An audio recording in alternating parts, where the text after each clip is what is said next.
In the plains and farmland west of the oil-rich city of Kirkuk lies the town of Al-Hawijah, which was one of the most perilous areas in Iraq for U.S. soldiers before they withdrew from the country more than a year ago.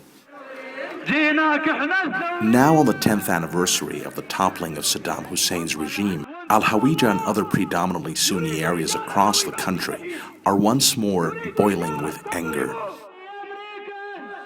For close to 4 months, these areas have been the scene of protests and sit-ins calling for the downfall of the Shiite-led government in Baghdad and the country's political system, which they see as products of the U.S.-led invasion in 2003. The gatherings have brought together youth, tribesmen, religious clerics, politicians, and members of the same insurgent groups that fought U.S. troops, including Saddam loyalists. It is the most sustained threat by Iraq's Sunnis to the political order and fragile national power-sharing system. Saad Sami al-Abadi, a local tribal leader who is jailed by the U.S. military for planning attacks against Americans, is now leading the protests in Al-Hawijah. He's a senior figure in an insurgent group led by Saddam Hussein's fugitive deputy, Izzat al-Duri. It's the same battle for the past 10 years until, God willing, we purge the remnants of the U.S. occupation, including the illegitimate constitution and government that did not improve Iraq but destroyed it and its infrastructure.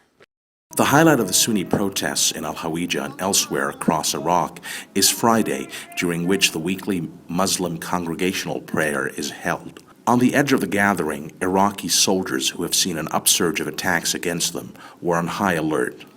They searched vehicles and checked IDs of all of those entering Al-Hawijah.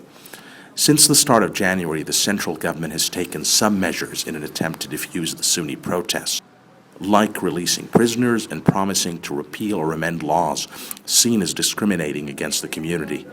But this has done little to calm tensions.